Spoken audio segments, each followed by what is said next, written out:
Cris, vamos dar continuidade àquele assunto que a gente parou no episódio passado, que falava daquela dualidade, né? O cara quer transformar a empresa dele, quer mudar, quer implementar novidades, quer melhorar os resultados, os processos, mas quando a coisa está acontecendo, ele começa a resistir.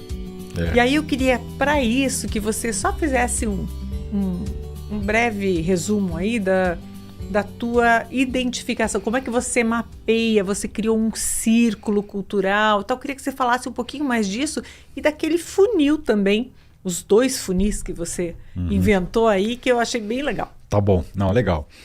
A gente está falando que é um posicionamento, puxa, por que há um pedido para mudança e por que há uma dificuldade na mudança, né? Como se essa resistência fosse algo garantido num processo de mudança. E é mesmo, ela acontece. Por que isso acontece? Por que isso vem? Nós falamos na parte 1 que estava muito relacionado com uma questão de possível perda de poder. Então, vamos lá, para a gente poder retomar. Toda vez que eu faço um mapeamento, eu tento colocar assim, o que são os pontos de atenção que eu preciso pensar daquilo que vai ter que ser o foco de mudança para essa cultura, para essa sociedade, para essa empresa, né? E, coincidentemente ou não, acho que a gente deve ter comentado isso, são coisas meio parecidas que acontecem de uma empresa para outra, porque se tratam de temas também muito parecidos e porque são seres humanos que estão ali se relacionando, né? Então, às vezes, você tem, eu costumo criar assim uma espécie de um funil de atenção para que eu possa ter aqui lá os bullet points, sabe assim, depois estabelecer ordens e prioridades para essa mudança. Então, via de regra, o que eu percebo é o seguinte, é que às vezes nesse funil a gente tem que olhar muito para pedidos que as sociedades fazem, né? Formalizar e compartilhar e comunicar melhor, né? Tirar qualquer tipo de pessoalidade, isso é muito comum às vezes em empresas familiares, segregar pessoalidades daquilo que tem que ser gestão, né? Tá melhor instrumentalizado para decidir, para acompanhar a gestão, mais indicadores, mais processos, né? Ter alçadas, ter limites, definições de papéis e responsabilidades. Isso acaba fazendo parte desse funil. Como é que a gente faz para avaliar o time, estabelecer quais são as competências que eu tenho na mão instalada para entregar o plano, o orçamento, que é sempre uma pedida também. E depois, obviamente, e minha comunicação, meu feedback com o time, como é que eu consigo estar o tempo todo mantendo um alerta do time, olha, você está indo bem, você não está indo bem, falta isso, falta aquilo. Então, quando você pode perseguir, quando você percebe esse funil e se você começar a colocar isso em prática, se o time começar a receber esse feedback, né, você vai conseguir saber mapear o que é que você precisa desenvolver nas pessoas. Você sabe o que você quer, deixou tudo claro, formalizado, estruturado, o time recebe feedback e os gaps vão se acentuar, onde você vai ter que atuar vai ficar mais claro, né? E aí, se você faz isso e você investe nesse desenvolvimento, aí vem na consequência, né? Perseguir meta, perseguir objetivo, entregar o plano, realizar o orçamento. Por parte do time, por isso. Parte do time, e aí sim você mantém uma cultura. E aí sim você pode dizer assim, agora eu tenho uma cultura que é focada em resultado, eu tenho uma cultura que é direcionada para perseguir o plano, perseguir as metas. Então, esse funil, né, que entra esses pontos de atenção que você tem que estruturar, e a forma como você comunica e mantém o time atualizado para isso, vai fazer com que você crie a tal da cultura diferente da que você tem, para que você tenha um resultado diferente do que você tem, né? É basicamente isso que a gente trouxe ali na parte 1, né? Agora me diz o seguinte, quando você disse que quando você às vezes está lá implementando tudo que foi planejado para aquela empresa, vem alguém que inclusive pode ser quem pediu a mudança e coloca um muro na frente, dizendo assim, opa, segura. E aí? Eu estou vivendo 2 situações nesse exato momento que isso está acontecendo, mas já vivi várias outras situações. Acho que até por isso que é legal a gente poder trazer isso para cá. Porque é muito comum, né? E se você estiver vivendo isso aí, você não está sozinho nisso. Você e muitas pessoas, muitas culturas trazem isso. Por que isso acontece? Né? Então, uma primeira resposta que eu tenho na ponta da língua é o seguinte: olha, alguém está perdendo um poder nisso daí. Para variar, sempre vai naquele mecanismo de poder. Ganhar poder e perder poder. Então você imagina comigo. Pensa comigo para a gente levantar essa questão e dialogar com quem está nos ouvindo aqui. Bom, você foi lá e começou a implementar todas as reformas que você diagnosticou que era preciso. Definiu o papel, definiu a responsabilidade de cada um. Aí é a hora que o cidadão começa a sentir que está perdendo poder. Porque com papéis definidos, de repente eu já não faço mais tudo aquilo que eu fazia. Não é? O que seria bom, Imagina numa sociedade, chuta aí, uma sociedade de 5 pessoas, eu que decidia tudo sozinho, agora não, agora eu tenho que dividir esses papéis, está bem estabelecidos. Pode começar a acontecer isso aí que você está falando. O primeiro tijolinho está ali no muro. Né? Então, definiu o papel. Estabeleceu um acordo. Bom, esses sócios não tinham um acordo, agora eles têm um combinado. Isso pode, isso vale, se acontecer assim, vai para cá, se acontecer assado, vai para lá. Você colocou todos os pontos importantes para que você possa dar o máximo de transparência, deixar combinado o que essa sociedade deve ou pode ou precisa fazer, ou até onde ela pode fazer e quais são os passos. Quer ficar junto? É assim. Não quer ficar mais junto? Então tem isso aqui. Pode entrar gente da família? Não pode entrar da família? E no futuro, como é que a gente vai fazer? Os dividendos, como é que a gente distribui? Que você organiza tudo. Colocou limites, tem gente que não vai gostar também. Como diz uma vez um senhorzinho da primeira geração, colocamos os pingos nos is. Tá tudo claro, tudo transparente. Bom, depois, sei lá, outra coisa que você estruturou uma reunião de gestão. Então, criou lá, foram criados os indicadores, né? Foram criados todos os mecanismos de gestão, visando uma cultura de resultado e tal. Então agora a gente vai criar o hábito de todo mês poder falar, porque o que vocês queriam lá atrás era isso, que tivesse comunicação, que tivesse transparência, que todo mundo pudesse saber o que está acontecendo. Está lá criado uma ferramenta, uma reunião que vai tratar disso. E aí vamos pensar em cima disso. Isso pode... Quem guarda a informação só para si, ele tem poder, porque ele sabe para onde ele pode ir. A partir do momento que ele coloca numa reunião, também ele se sente, se sentir perdendo poder. O poder fica diluído, certo? Mais uns tijolinhos ali. Você deixa outras pessoas participarem daquela que era uma informação que talvez só você tinha. Né? Ponto. Então tá lá. Criamos lá, de repente, uma reunião de sócios para discutir assuntos importantes da sociedade. Né? O que mais aqui? Tá lá os indicadores de performance, tá tudo desenhado, colocamos isso. Lembrando que tudo isso é muito bom para o negócio, né? E fazia Cada parte, passo desse. E sempre faz parte das expectativas que sócios e líderes têm quando eles querem uma transformação no que diz respeito Eles responderam lá. Não é? A gente quer isso, falta isso, tem que fazer aquilo. Então, se você não viu, assista lá o primeiro episódio que está tudo lá. É a primeira parte. Fazia parte de um rol de desejos desses sócios, desses líderes. Né? Então vai lá, a gente coloca, deixa os indicadores essenciais para monitorar, cria seus relatórios e começa a criar um hábito de você poder mensalmente, quinzenalmente, trazer isso de maneira coletiva, transparente para todo mundo. Legal?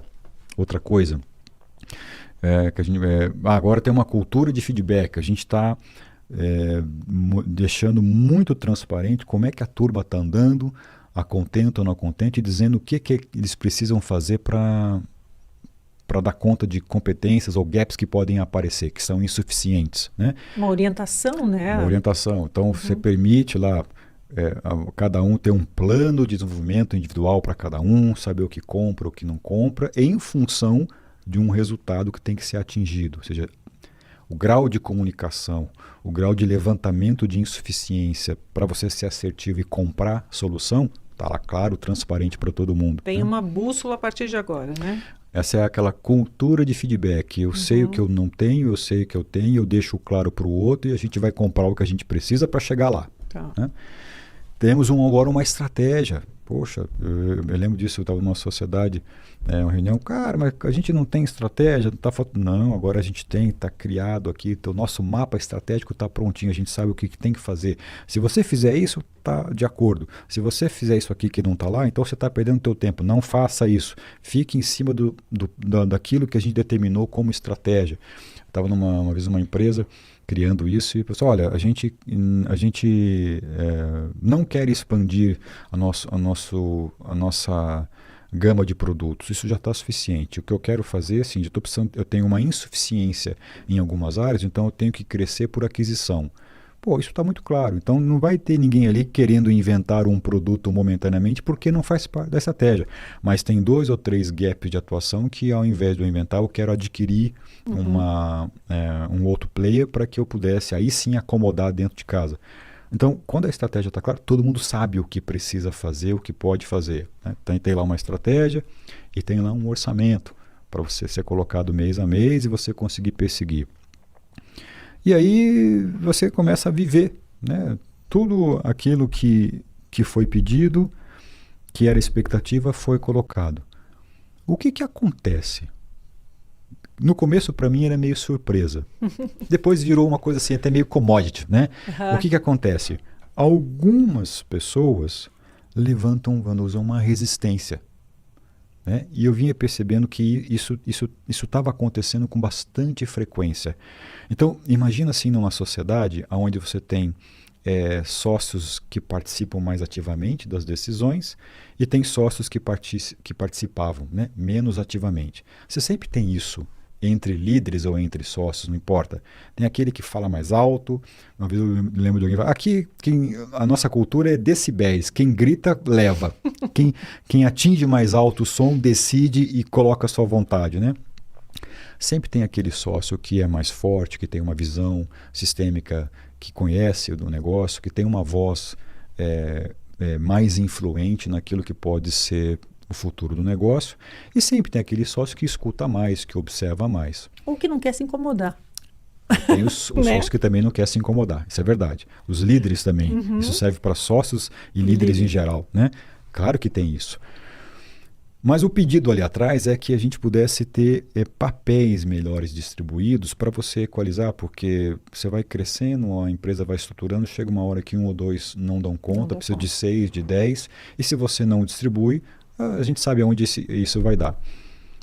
Puxa vida, isso começou a ser feito. Por que em algum momento vem uma resistência? Eu comecei a observar isso e uma das conclusões que eu acabo sempre chegando é que aquele que era o minoritário em termos de poder está bastante feliz, porque agora participa mais, ele tem espaço, ele tem uma autonomia, ele tem uma independência, ele está sendo encorajado a transmitir, a falar, a pensar, a colocar, a enfrentar aquele outro que tinha uma voz mais forte, né? O processo de acomodação de uma mudança onde você coloca a prática de governança, ele traz a reboque, a transparência, a prestação de contas. Então isso faz com que aquele que não tinha chance de opinar, que por um princípio de equidade também possa fazer isso, né? Então eu comecei a observar que chegava um determinado momento que surgiam algumas resistências a hora que as coisas vinham sendo resolvidas por um grupo minoritário que era o grupo dos majoritários, ou daquele majoritário não no sentido em termos de cota, mas daquele que imperava sobre os demais, né? E eu percebi que isso era bastante frequente em determinados pontos, né? Puxa, ontem esse sócio estava me pedindo essa estruturação. Hoje ele está querendo voltar ao modelo antigo de fazer as coisas. O que é isto? E eu passei a me perguntar, por que acontece isso? E uma das primeiras coisas que eu sempre me respondo é uma perda de poder, né? Então, em um determinado momento, né, ou melhor, assim, os sócios menores, os líderes menores cresceram, se desenvolveram. O N1, o primeiro nível, percebeu esse movimento, gerou muito mais engajamento. Né? O time está mais unido, está todo mundo falando a mesma língua, está se comunicando melhor, estão mais estruturados. E você tem agora uma espécie de uma retração no andar dessa carruagem, né? Por que isso acontece? Eu comecei a me perguntar, o que será que eu não estou enxergando para uma resposta que não seja a diminuição de poder? Eu me pergunto isso o tempo todo, né? Muito bem, E eu também comecei a perceber que isso era vigente por um estágio, durante um período. Porque quando a gente conseguia atravessar essa fase de uma nova maneira de se comportar e os resultados começavam a aparecer muito mais positivos do que era no jeito antigo, além de ficar esquisito você questionar, esse que estava levantando uma resistência, quando olhava o novo resultado, tinha um caminho para se plugar novamente a uma nova forma de operar, com os resultados melhores, e começava a baixar esse nível de resistência. Então, o que eu estou dizendo para você é o seguinte: eu quero mudança, você começa a mudança, tem uma resistência, mas se houver uma geração de resultados, rapidamente eu consigo me engajar num novo padrão de atitude, de comportamento. É um pico que, se os resultados forem positivos, não dura tanto, mas você precisa atravessar. Você precisa ter força para poder atravessar. Então, aquele que está percebendo que o caminho de mudança tem sido benéfico para a empresa, que tudo que está sendo feito vai culminar numa mudança de resultado. Essa pessoa tem que ter um grau de tolerância, de paciência e servir como advisor, servir como um consultor de verdade, para que quando a resistência vier para um ou para outro, você consiga ficar. Isso é uma fase que a gente está atravessando, faz parte do processo de mudança. Fica aqui, vamos junto, que uma hora isso aqui a gente vai colher o fruto, vai colher o resultado disso. Então eu percebo que a governança, quando você vai implementar, tem muitas críticas assim, é uma regra mais dura, é uma maneira diferente, isso vai engessar.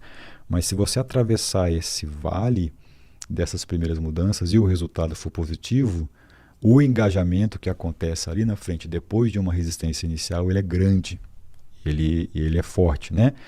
E aí eu coleciono alguns exemplos disso. Quando a gente vive esse ciclo, você percebe ali, né? Coisas que os sócios desejavam lá no início. Os valores acabam sendo mantidos, né? O time fica mais engajado, com mais responsabilidade, com mais maturidade.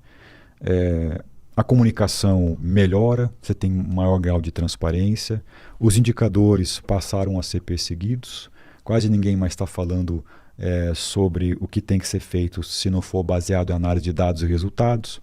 Existe então essa orientação para resultado, os papéis de cada um estão definidos, aquilo que estava sobrecarga no ombro de um sócio está mais diluído, aquele sócio que queria ver a sucessão está enxergando gente sendo formada ou tem menos peso no ombro para que ele possa cuidar de uma parte onde ele é melhor qualificado. Vamos dividir papéis porque eu sou bom aqui de trazer negócio, eu sou bom da operação. Legal, agora você tem chance de fazer isso, isso foi dividido, né? Ideias começam a surgir, soluções começam a surgir, ou seja, todas aquelas expectativas iniciais, elas são atendidas, mas existe uma fase de resistência, né, que ela acontece. Por quê?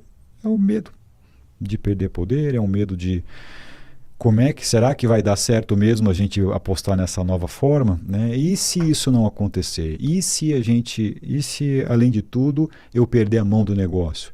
Eu estou vivendo um sócio esses dias diz assim, cara, ninguém fala mais comigo, eu não sei mais o que acontece na empresa, né? As pessoas estão decidindo, estão tomando decisões e eu não estou sabendo o que está acontecendo. Tem um sócio que ele tinha um costume de todos os dias ao meio-dia se reunir com a equipe para despachar. Ele falava, é a hora do meu despacho. Então eu reúno todos os meus diretores, eu almoço 1 hora. Meio-dia a 1 hora é uma hora que todo mundo vem dizer, nós vamos fazer isso, vai ter aquilo, falta aquilo e tal. O nível de proximidade e de controle era grande, né?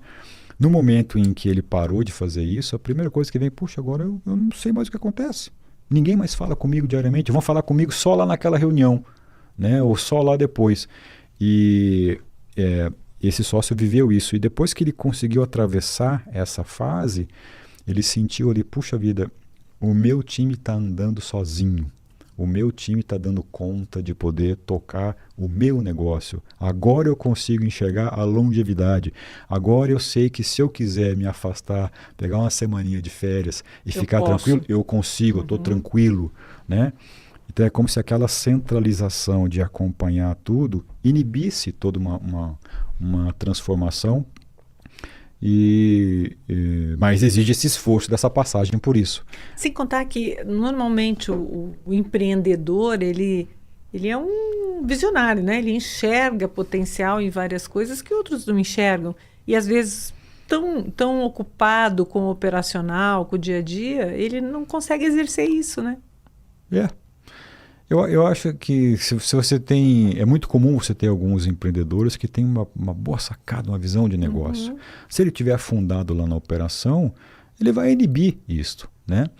E ao mesmo tempo, se ele não der chance dos outros também começarem a decidir e a fazer, ele né? também não consegue fazer a formação de pessoas para levar o negócio para frente, né? Mas aí vem de novo, me parece assim que o fato de você ter uma formação ligada à psicologia, por exemplo, e uma experiência nessa coisa de conversar com empresários, mesmo com executivos, antes de atuar como você atua hoje, te dá essa bagagem e essa percepção com mais facilidade. Estou errada? Eu acho que não. Eu acho que a gente tem que fazer a seguinte estruturação. Aquilo que tem que ser colocado como reforma, sistema, processo, orçamental, isso tem que ser feito. E a gente tem que estar preparado o seguinte: as pessoas quando vão viver isso aqui, é novo. Aquele que decidia de um jeito vai ter que decidir de um outro jeito. Isso gera conflito, isso gera angústia, isso gera ansiedade. E a gente tem que estar entrando com esse óculos com bastante psicologia, coach, mentoria, counselor, advisor, assistência. Tem que ter percepção, no Você mínimo, tem que né? se colocar no lugar do outro, entender o que isso daí, na verdade, não é uma resistência ao processo de mudança, né? Significa um estranhamento que essas pessoas estão tendo e uma série de dúvidas que existe na cabeça das pessoas. Se engajar no novo modelo vai gerar resultado. Tanto é que quando acaba o resultado sendo positivo, o sócio se engaja rapidinho. Quando ele percebe que deu certo. Todo sócio quer, o sócio quer resultado. Tem sócios que olham para os seus negócios e até, né, é um filho a mais na família, o próprio negócio. Então tem muito envolvimento, tem muito carinho, afetividade envolvido, mas sobretudo ele quer resultado, né? Então ele quer resultado e ele quer que gerações futuras, ou então ele quer ver o negócio, mesmo que não sejam gerações, sejam tocados por líderes, ele quer ver aquele negócio sendo perene, né? Tendo um pouco mais de longevidade. Então quando ele percebe isso, ele se engaja muito no processo, mas existe essa espécie de um vale, existe essa resistência natural que vem à mudança comportamental. E aí que eu acho que tem que ser essa sensibilidade que você está falando, de entender, olha, não se trata de uma estrutura que tem que ser colocada, a estrutura já foi criada, se trata de um acolhimento que tem que ser feito para você pegar esse sócio que quer não queira, trouxe esse negócio até aqui, tem todo o mérito, tem um valor para isso, que pediu uma mudança, que esteve disposto a contratar pessoas, comprar serviços para fazer essa mudança, agora ele está só estranhando um pouco essa mudança, porque ele está preocupado se essa mudança vai gerar o resultado que ele acha, ou ele espera que seja resultado. Quando isso é bem feito, claro que customizado, aí vem todos os nossos bate-papos, em doses homeopáticas, né? Eu tenho uma crítica quando eu faço, às vezes, para esses processos, que se você chegar com muita sede ao pote e fizer pronto, imposições, essa resistência ela fica tão grande que daí você perde o momento oportuno para isso. E aí pode ser danoso para a empresa, porque aquele resultado antigo, aquela maneira antiga que estava sendo colocada até então, essa sim não vai garantir o resultado. Entendi. Né? Então, essa tem que ter esse olhar mais sensível para esse momento, de saber que você precisa nessas horas, não é nem às vezes se preocupar com tudo o que já foi criado, mas é com a cabeça dessa pessoa em operar com uma nova plataforma de falar, de decidir, de comunicar, de delegar, de passar responsabilidades. Isso para mim eu acho que é um ponto crucial, sabe? Isso para mim é o grande desafio nos programas de governança.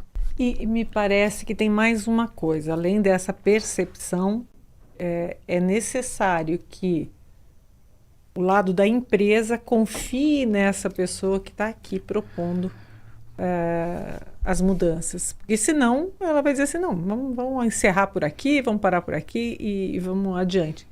E acho que essa confiança vem com argumentação, né, de experiência, inclusive, não só o que está nos livros, né? Claro. Ela vem dessa maneira, né? Exatamente esse é o ponto. Você veja, você tem assim, mas o meu avô fazia assim, o meu pai fazia assim, aqui é sempre, sabe aquela frase? Aqui sempre foi feito assim. Eu quero mudar. Você começa a mudar, aí alguém tira. Não, mas aqui sempre foi feito assim. Você falou que você queria mudar. Sim, eu falei, mas aqui sempre foi feito assim. Eu não sei. Isso acontece. E acontece com uma frequência, assim, muito grande, né? Então, eu acho que essa sensibilidade, essa necessidade de estar atento e não perder como é que a gente pode chamar isso? Esse timing, esse momento. Tem que ter uma paciência, uma tolerância e saber como é que eu tenho que tratar isso daí. Como é que eu tenho, do que esse sócio está precisando nesse momento para ele se engajar numa coisa que ele vinha até então momento, até agora a favor. A gente tem que ter essa sensibilidade para poder atravessar. Se você descuidar desse passo, dificilmente você vai fazer um programa de mudança cultural, né? A resistência ela é maior e não sei se a gente volta para o estágio anterior, mas que às vezes dá uma empacada, isso acontece. Então, tem saída para quando acontece esse momento da argumentação excessiva, da vontade de voltar atrás? Tem como sair disso? Sempre tem saída, né? O que eu acho legal para dizer para quem está nos ouvindo, não se sinta sozinho se você estiver numa jornada de implementação de mudanças e essa mudança levantar algumas resistências. Felizmente ou infelizmente isso é natural. Algumas pessoas percebem com mais agilidade onde é que essas mudanças vão levar. Outras pessoas, mesmo querendo mudança, vão perceber com um time diferente. Então, você que já está enxergando e que está colhendo os benefícios porque você comunica melhor, você fala melhor, você transmite melhor, você decide melhor, baseado em dados, o que você tem que fazer é ter essa tolerância, essa paciência para acolher quem ainda não percebeu as mesmas coisas que você já está percebendo. Isso é uma fase, fique tranquilo que isso é uma fase, isso passa. Se a sociedade, os líderes conseguirem atravessar essa fase, a chance de você se engajar em resultados positivos ela é muito melhor. A chance de criar sucessores é muito mais fácil. A chance de você dar a longevidade é muito mais fácil. Então é meio que assim, quem está com as pernas mais firmes num projeto novo tem que dar um pouco de suporte e a estrutura para aquele que ainda não está com a mesma musculatura das pernas engajado tal como você está. Então fique tranquilo porque isso acontece em todo o processo de mudança. Acho que esse era um alerta principal. Não dá para imaginar que vai vir uma mudança sem essa percepção e esse entendimento. grau de resistência que acontece, né? Uhum. Então, olha, ficou a dica hoje. Se está acontecendo algo assim na sua empresa, como disse o Cristiano, você não está sozinho nisso. Exatamente. Não se desespere. Não se desespere. E vai colher frutos com as mudanças propostas, porque elas vêm, inclusive, das próprias pessoas. Se você quer entender melhor, assista o episódio anterior. Obrigada, Cris. Obrigada por nos acompanhar até aqui. E aguardamos aí as suas sugestões para os próximos episódios, ok? Até mais! Tchau, Vanusa. Tchau, pessoal. Até a próxima.